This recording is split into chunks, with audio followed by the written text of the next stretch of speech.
Welcome in. This week's broadcast stream, Miguelito. Say hi. Hey, how's everybody? Welcome to the stream to no one.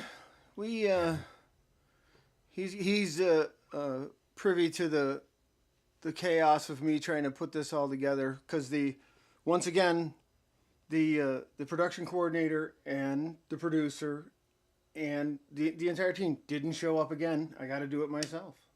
Oh wow! So I'm looking at a year and a half. Nobody showed up. I do all this stuff myself. I all of it. The mics, all the switching, everything. So, anyways, it's it's not that funny of a joke, but it is. You're all of them now. It is to me, right? Kind of like those towns where one guy's the mayor and just right. of a piece. And as I start out, I'm never looking at the camera. I'm always looking at a screen because I'm adjusting a level.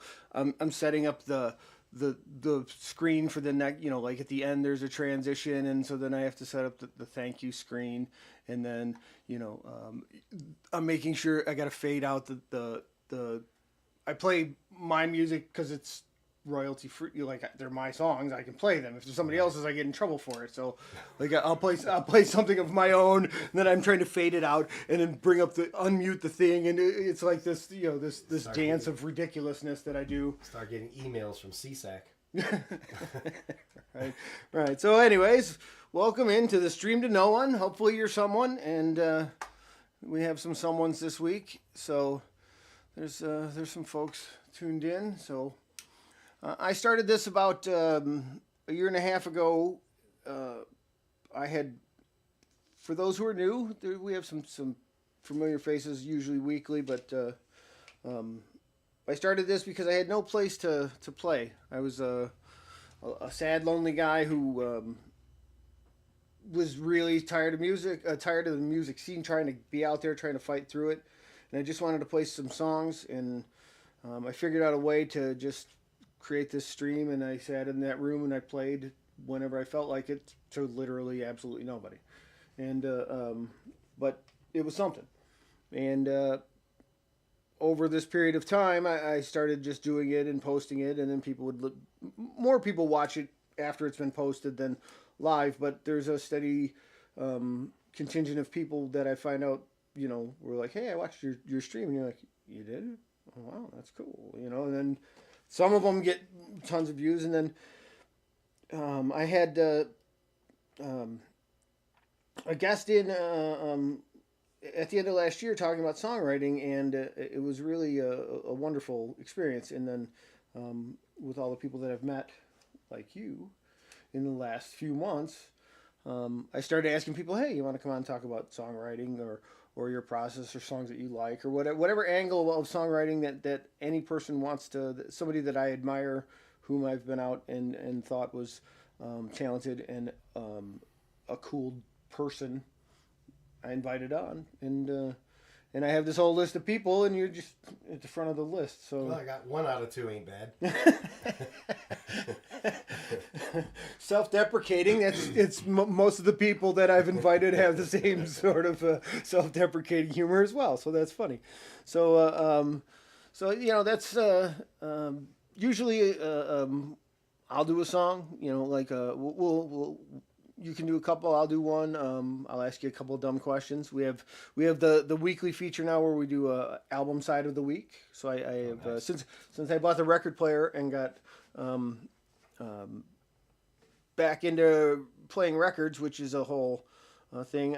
I one week I was like, I just kept listening to Led Zeppelin 2 over and over again, like Man, yeah. side 1, Led Zeppelin 2. Just Yeah, I heard you spinning a record when I walked in. It's nothing like the vinyl. Well, it really like the does vinyl. pull you back in, and Yeah. it just occurred to me that week on the stream, then I started talking about I kept playing it, and then so I started every week I pick a side of stuff that I played or that struck me this week, and so I do that, and then of course there's the dumb joke of the day at the end of the show every week. That Was I supposed to prepare that? no, Oh, okay. no. I mean, 'Cause I've got like an entire almanac. Do that you? I actually sell on Amazon. Well, I mean, we have the mailbox now where the dumb jokes are delivered, and Home joke delivery. Hey. we do.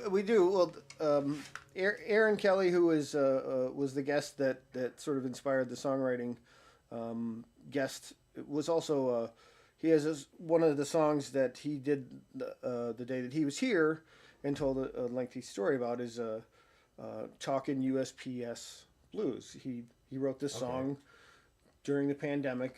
He has a soft spot for postal workers and the postman when he was a kid. He knew the guy's name. He has this whole story. You go back and watch the episode, you could learn the story. Sounds familiar. So, I think I've seen him do that at his jam. I'm sure you have, because it's a great song. So Yeah, and we got to talking, and I had just put up the mailbox because I had been saying for a year, I need to have a mailbox for these jokes. I need to, for the comedic value, I need to be able to open a mailbox and pull out the dumb joke of the week, Right. The dumb joke of the day. Be And I nice had literally just Be nice if a hand came out. Like see handed now it to you, you. Yeah, I don't know. you're right there with me, the comedic values. But then he got like all like postman, like, well, that's not the right height, and if you're gonna have mail in it, and you gotta, he was like, I thought he was joking. He's like, I took an oath, man. Like, he was like pretty serious about it. So like, Get it he's right. like, you gotta have it right. And I keep saying it, he's gonna come here and yell at me because I don't know if it's the right height and you never know. He threatens to walk in on a Tuesday and surprise inspect. So, Oh man. you never know. Like, he could come in at any moment. So. Yeah, maybe I should have ironed my clothes or something. Well, like at least I don't know if it's you so much as literally just the postal. He just says things like, "I took an oath, man." So he's not going to make us drop and give him 20? I don't think so. I don't know if he has the authority, but when it comes to anything that has, United States Post Office or U.S. Mail, he took an oath, so he takes it very seriously. So Super cool guy, too. yeah. I love his shows. I've Pretty seen fun. him jam, I think twice at an open mic. At Can We Name Places? Yeah. Shanahan's. Right. Yeah, I've seen him there. I think I've seen him there twice already, yeah. Yeah, he does the thing at Preservation, which is how I met him, and that's a great thing on Monday nights, and then the Shanahan's thing, where we've been a couple times, and then I met you at O'Neill's in Lombard. O'Neill's, yeah. Right, so Yeah. that's good. So all right. So first question, I'll ask a couple questions, and they're really deep, hard hitting questions. I'm gonna make you really dig deep into your soul. Okay. What is your favorite color? Oh, man. Well, it used to be fuchsia, but I've kind of started getting into like mauve these days. Really? No, I'm kidding. I don't even know what those colors even look like. Right. I was going to say I'm not really entirely sure what those colors actually are. I wear a lot of gray. Yeah. I don't know why. Gray is like black, the absence of color, isn't it? Right. Right. I'd like to say it's a between brown, red, and blue. Red's cool. Red's We'll cool. go with red, yeah. Red's cool. Let's go with red. Red's cool. Time's ticking, and I gotta think of something to say. That's okay. That's all right. That's a good answer. Do you want to do a song? Yeah, sure. All right. Why don't you? Now, is it something that's yours, or is it something that? Yeah, this one. Or somebody's that you admire? Or? I've had some very hard things happen to me during like the '90s, and I've had these songs. I've been sitting on them. And I just decided to blow the dust off and say, hey, let's go back to it. And, got actually inspired by a few artists at the open mics. I hear them doing their original stuff. And you, of course, man, you got some great stuff. Thank you. And, I was like, you know what? I think it's circular because for me it was similar, seeing other people. I need to, start integrating them into my set, when I'm out playing.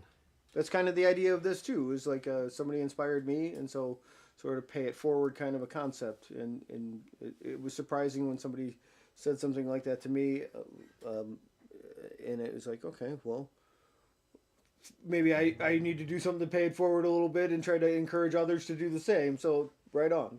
I think that's great. Well, what's it called? It's called 100 True. Let me see, which ear should I expose it? Yeah, let's do this one. All right, here we go.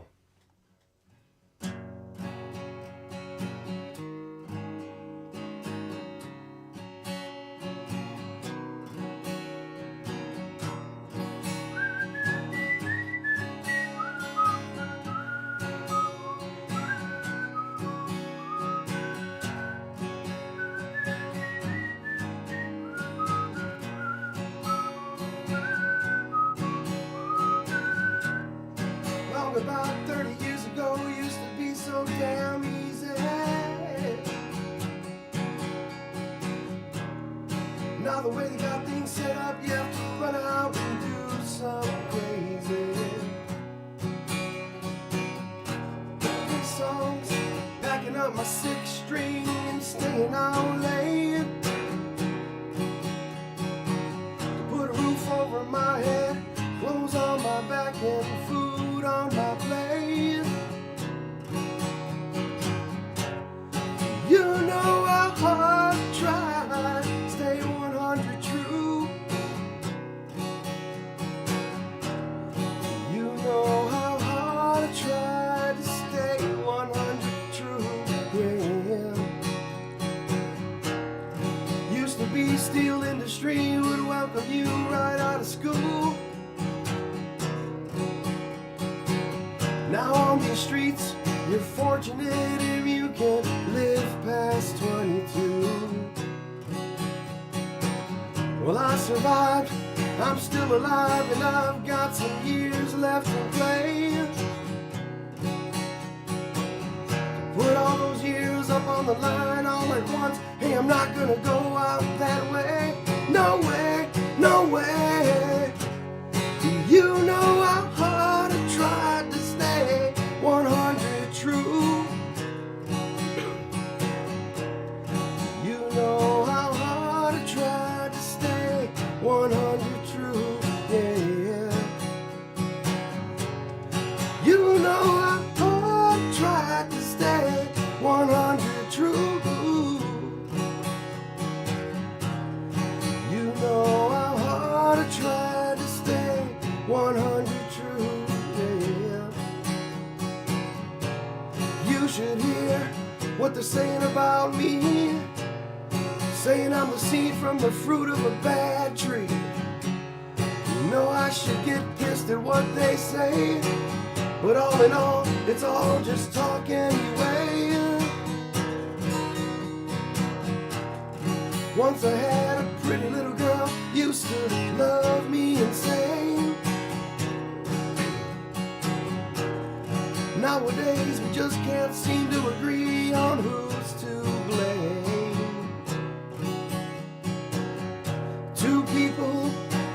telling the truth, yeah, one of them's gotta be telling a lie. I guess the only truth that I'll ever see is when I kiss it all goodbye, goodbye, goodbye. You know how hard I tried to stay 100 true. You know how hard I tried to stay 100 true. Yeah. You know how hard I tried to stay 100 true. Yeah. 100 true. Yeah.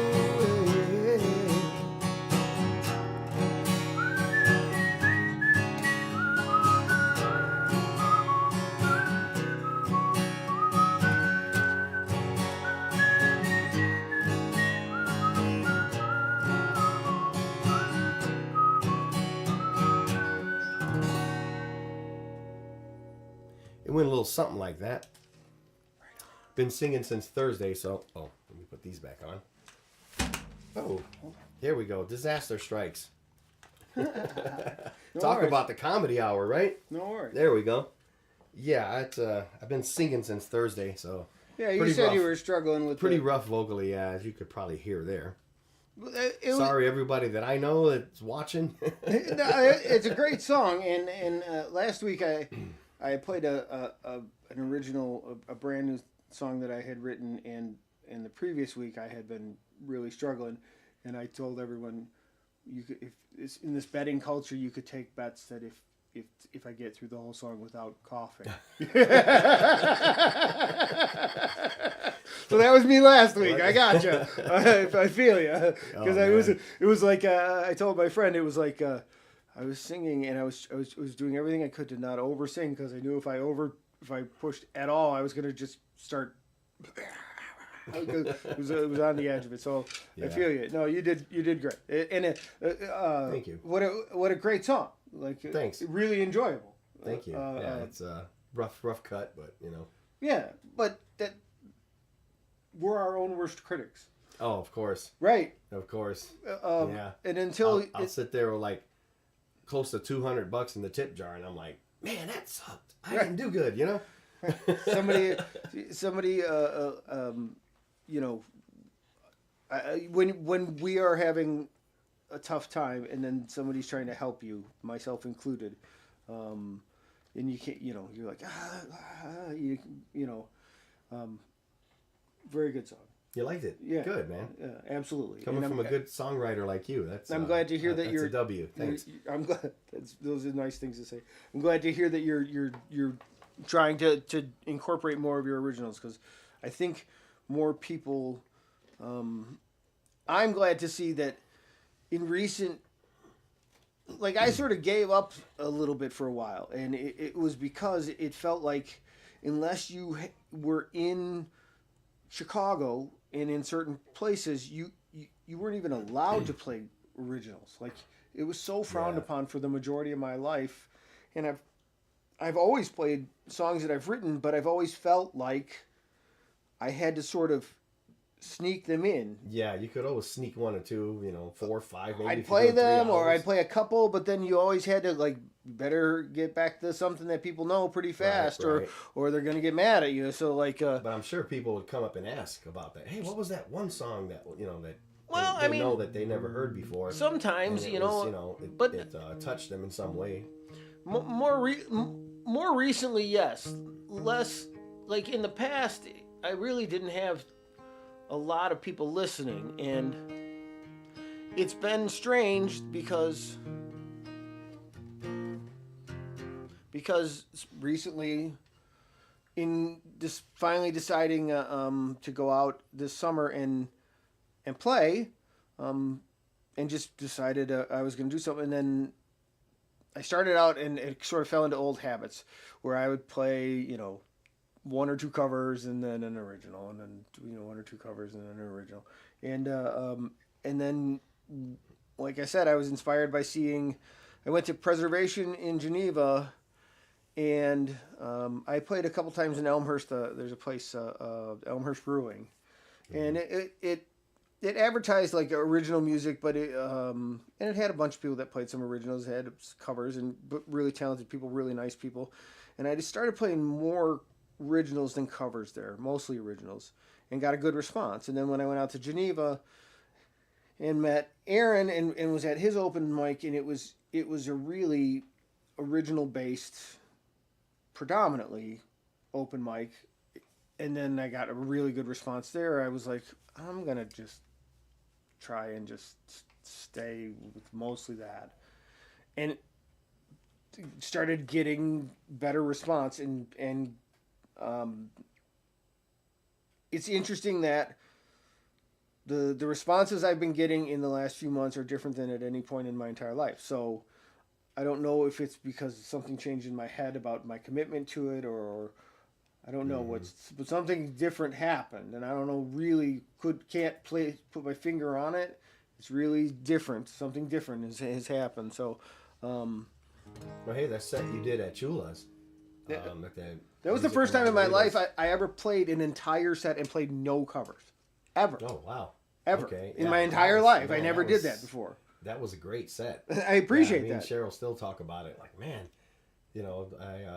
I appreciate that. That was a milestone evening for me. Like, I had never ever played an entire night and never played one cover, and that was it was so enjoyable for me because I also had so much fun there and never felt like I was like it was lagging, or like I was like, I don't know. I really enjoyed it. I think you guys are doing a great thing there too. I think you're doing a great thanks. thing. I'm glad to be the facilitator of that. I'm gonna do a song that I wrote. It's essentially I sobered up in 2009 and worked through 12-step program, and continue to implement parts of it. And step 3 is a point of change where you have this point where you have to sort of like let go of a bunch of crap, which is turning your will and your life over to a higher power, which whatever it is for you, your higher power could be, a doorstop. It doesn't matter. It doesn't have to be God. Like, well, really, I mean, that's, how do you know, man? Right. Yeah, every doesn't matter. It's whatever it is for you, right? Pray to my doorstop. Yeah. Your higher power could be Fred, the screaming goat. Right, so I actually know some people who's that's their higher power. Exactly, it doesn't matter, but understanding that turning your will over to, like, there's things that are beyond your control, and all you can control is what you can control, and that's a hard thing. And when I was really struggling for a while, as I still do, like it comes and goes, it's never going to go away from me, and that's part of what I work through, and it seems to resonate with other people because it seems to be helping people to realize that they are not alone in their struggles. I write about it because it's the only way that I can cope with it sometimes. And within step 3, I had lost my job. It was 2009. The construction industry dried up. My wife was working, like everything was getting bad. And all I could do was just sit in my house and just kind of just go,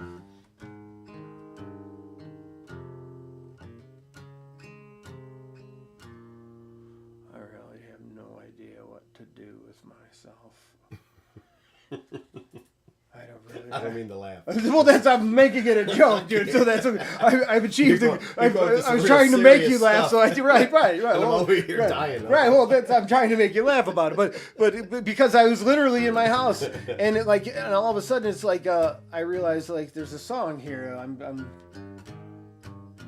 This is a song. So this is it's called "Spun Around."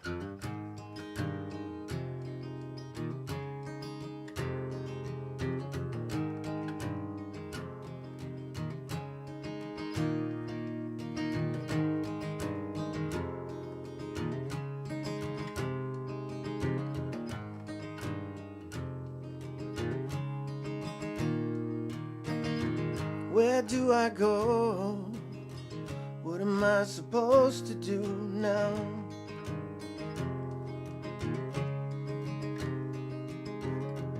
Everything I know, everything is different now.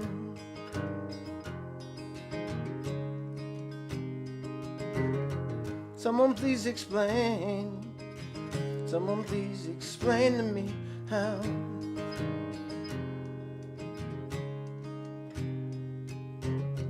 How do I know? How do I know what to do now?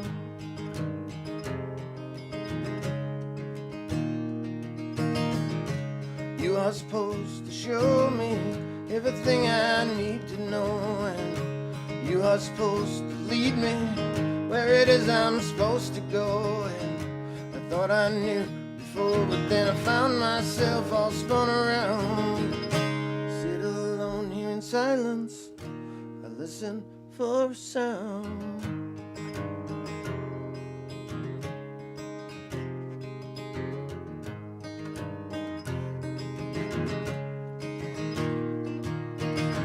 Won't you take my hand, lead me to the answers that I seek.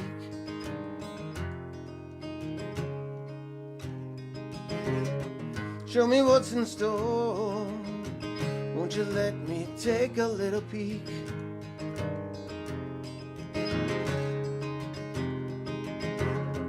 Try to find my way, try to find my way in the dark.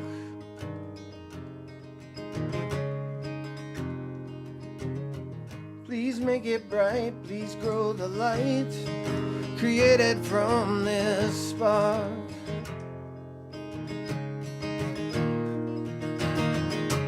You are supposed to show me everything I need to know, and you are supposed to lead me where it is I'm supposed to go. And I thought I knew before, but then I found myself all spun around. Sit alone here in silence, I listen for sound.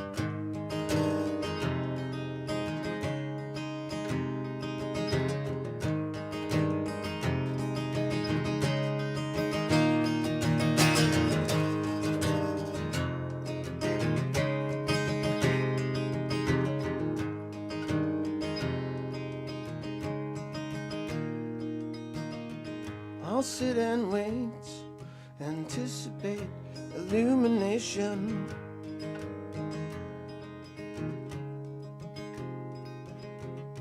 Take it day by day, I'll try to focus on the here and now.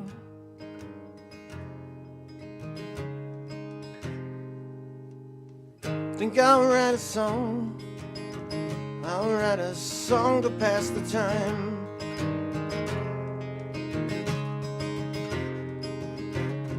As I write this song, I find that the path that you've revealed to me is mine.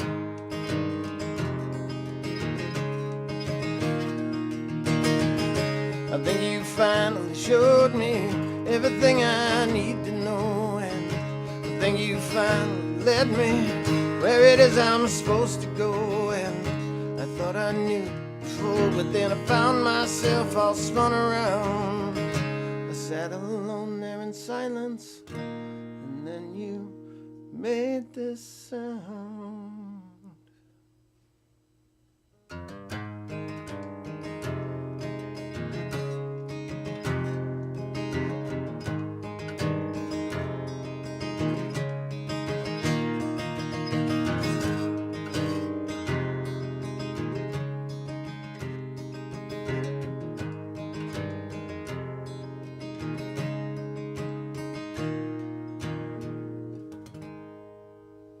Awesome, man.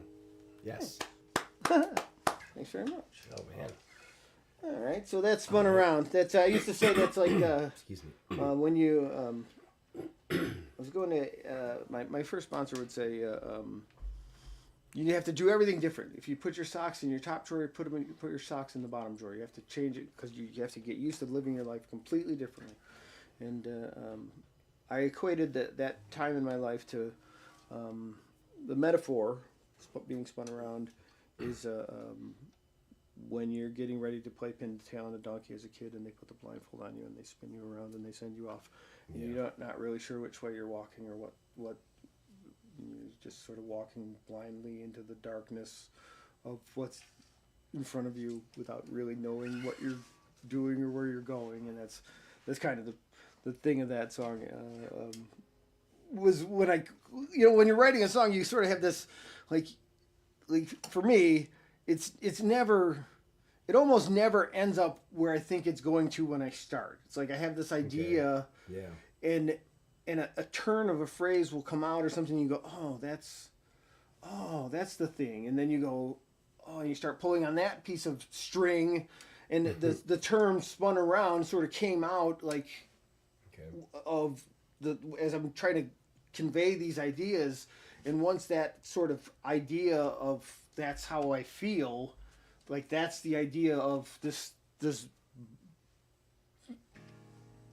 it's like, okay, now I know like the direction of what I'm trying to describe. Now I need to describe it in an interesting way, hopefully, and then and then that's for me how it always ends up. It's like I think I want to say it this way, and then I almost never, it almost never ends up there. Your songs have that element that like make you think.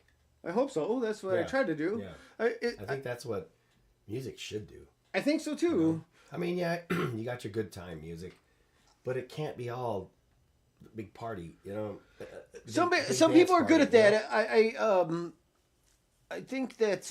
Whatever it is that you are or that works for you, like that works for you. And there was a point where like, I said, I don't know if my life is like super great and totally perfect and I'm super happy. I don't know if I would know how to even write those kind of songs. Yeah. But I've written a few about, things that are great, but it's just, my brain doesn't process that way.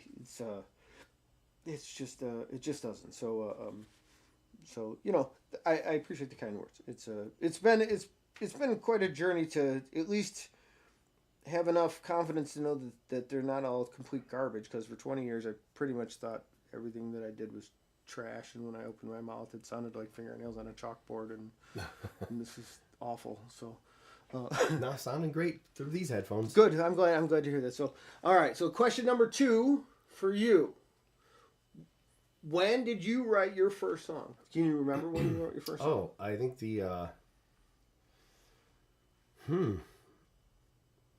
Actually, I was in a acapella group, doo-wop acapella, back in the day when we were up and coming youngsters. Right now? Like 20-year-old. Like in the 50s? 20-year. Yeah, there you go. Rim shot. There, the screaming goat. There we go. You got this. Oh, it's off. Unless I have it. Okay, so we can do this.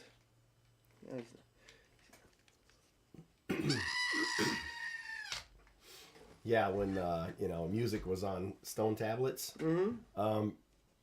Yeah, a bunch of 20-year-old greenhorns, snot-nosed, knew everything about music. Oh, we used to do anything that had to do with music, right?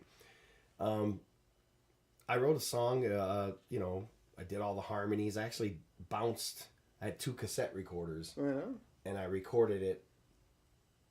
Had to work for it, man. Yeah, back and forth, so I can present it to the group. Like, check it out. This is how it goes. This is your part. That's your part. Like, yeah, it's good. Tell me what to sing, because you lose in the recording. Back and forth, you lose. So I know from that somebody had once told me that higher pitches, the higher tones travel further. So I would record the high voice first, and then I just started layering the lower voices, and it was called "Can't You See." It was hokey, pop. Like I said, 20 years old. What did I know about life, right? And we did it, and we actually have. I'm not sure one of my guys still has that studio recording of that. Right on. That's probably the first one I wrote. Yeah, that official song that I wrote. Right on. You got another one you want to do now? You feeling up to it, or why not? All right. Let's try it. All right.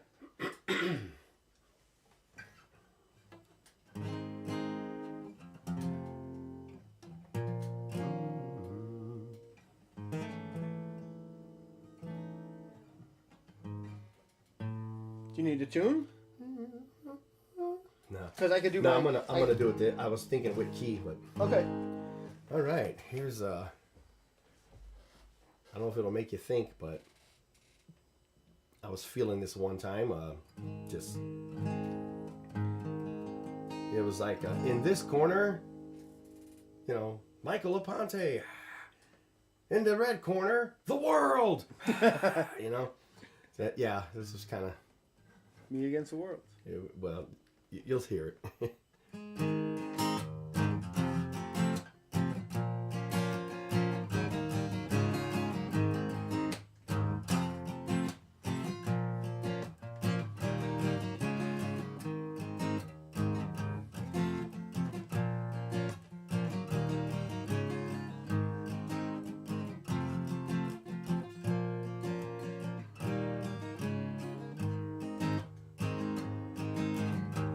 Hang out with smokers, but I don't choke.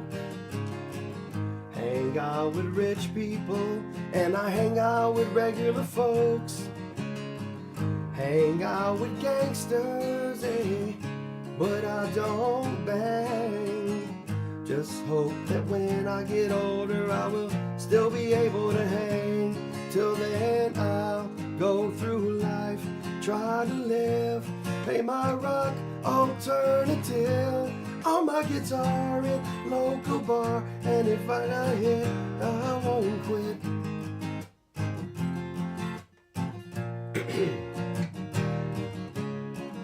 Been called a loser, I've been called a thug, been called a crap ass dad, and I've even been called a scrub. Been called a criminal without any proof.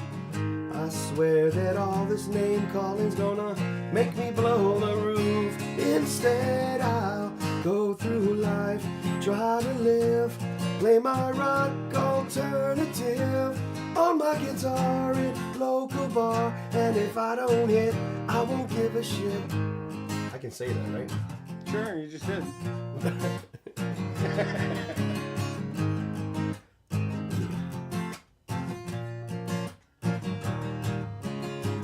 Maybe it's all true, maybe it's all a lie. Maybe I need to stay sober, maybe I need to stay high. Maybe I'll set up my living room up on center stage. Just need a little help controlling this mighty rage. Yeah, then I'll go through life, try to live, play my rock alternative on my guitar in a local bar, trying to make a hit. Hey, yeah, going through life, try to live, play my rock alternative on my guitar in a regular bar. If I don't hit, hey, I won't quit. Talk about a rough cut. Man, Yeah. I'm vocally spent. You're from the doing weekend. all right, though. I understand. We're gonna this week. I forgot to do this earlier. If you look at the board over there, it's up higher. It's before my song. We're supposed to do the album side of the week. I skipped right over. We went off script. We did. Yeah. The producers are gonna yell at me when I'm done. Oh man, they got blood in their eyes. This week I picked an album that I've listened to a bunch of times this week is the Fabulous Johnny Cash. Now, the interesting thing about it is I have no idea what the backstory is on this album, because a couple years ago, before I even had a record player again, my wife bought this for me for Christmas, because she was at the grocery store, and it was just near the checkout, and she thought it was cool. Don't you just love the old album covers? She's like, this is the coolest thing. And then the back, I used to like go into my dad's records and was like, risking my life, touching his records, right? Right. And I love the backs, the back Right. part with a black and Like white picture, and I'm reading all about it. This Columbia high fidelity recording is scientifically designed to play with the highest quality reproduction of a phonograph. Yeah. Just so you know. And I mean, Johnny looking cool as ever. And so when I got this record player, I was like, I literally just had this pin, like up on the wall for like, I don't know, 3 or 4 years. I'm like, I don't even know what's on this record. It's not like it has like Folsom Prison Blues or anything. I mean, it's like Right. a bunch of songs I never heard. But I can tell you that side 1, which is Run Softly Blue River, Frankie's Man Johnny, which in today's, you could take that a different way, but back then, That's All Over, The Troubadour, One More Ride, and That's Enough, which is side one, is really a great side of of music. And I don't know where you could get it. I don't know. You come over and listen to it. It's, but if you can track this down, I couldn't recommend it more. It's a classic side of classic Johnny Cash music. I heard I was watching The Blacklist, I believe it was. Yeah, I think it was that show. And, they play music like toward the end of the episode and see things coming. And, no, I don't think it was that show. But anyway, I'm watching something and I hear a version of Personal Jesus. Yeah. Was it him? Yeah. I'm hearing the voice. I'm like, that sounds like Johnny Cash. That's from the very, very near the end of his his life. And when Dawn and I started dating, she had that record. It was produced by why am I drawing a blank? Who's the guy that the guitar on it? I was just like, oh, it's great. That sounds. Yeah, I was like, man. I'm gonna look it up in a minute, but it's he did a great record very near the end of his life with somebody right now is yelling at the screen. Yeah, he did. Right. Because it's as obvious as the day is long. As soon as you remember who it is. In My Life, I think he did a whole bunch of great songs. Yeah, it's a great record. And he didn't. Johnny Cash didn't think. I saw something about that, and he didn't think anybody would be interested at all in coming to see him because people had stopped. His career was kind of waning for a while, and he was playing some shitty places, and he kind of stopped doing that, and then he sort of then they got him to play the Troubadour on Sunset Strip and do all these tunes, and it was like jammed with young people, and he was like, "What the hell is happening?" Yeah. I don't remember where I saw it. I must have saw it. I watch like documentaries and like music documentaries and stuff when I'm working on things downstairs, and I saw that something about that. It was really interesting. It was really interesting. So that's the great thing of the devices we have now and all the data. Right. There's a million bad things, but there's information era, that you right. Like I said, in order to hear something old, I had to risk my life and touch my dad's records, right. And that wasn't every day, Right. But it's good to. I remember I was at a gig. I was performing with a trio. It was a keyboard player with us too, and this little kid came up and asked for New York, New York, by Sinatra. A 10-year-old kid. I'm like, oh wow, that's something that Yeah. I never got that. Probably maybe 30 years ago, jamming somewhere. I don't know. Right. You were talking earlier about recording your thing on a cassette 4-track. Bouncing it back and forth. I did maybe 10 years ago. I had the opportunity to teach recording to like high school age kids for a brief time, and I did an early part of the class. I was teaching them about how I learned to record. Like I didn't take any. There was no formal training for me. It's all trial and error. And the type of things that I learned on and talked about, like we talked about how they learned with GarageBand, and then the number of tracks that they normally, if they're making something, how many tracks do they use, how many and then explaining them that like all the Beatles, how many who the Beatles are. They all knew who the Beatles were, which was cool. And do you know how many tracks the Beatles used on their recordings? And they were guessing like these wild numbers. I'm like, it's 4. Watch all their heads explode, that was a fun one. So they're like, that can't be true. And yeah, look it up, it's true. So all right, so let's see. The one serious question that I do ask is, and I present it this way, is, what is your why? Meaning, why did you start writing songs? What can you think of? And it doesn't have to be a real, like you don't have to come up with it. But do you have any idea what drove you to start? What is your why? What is your why? Why did you? What made you? What makes you think? What can you think of why you started to write a song?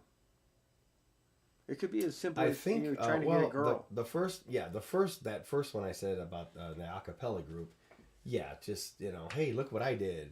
Just trying to impress. Like I said, 20-year-old that knew everything about everything there is to know and didn't know anything. But it started just like you start living life and life beats you down some, and you start feeling a pain, and it's like, what do I do with this pain? Do I lash out?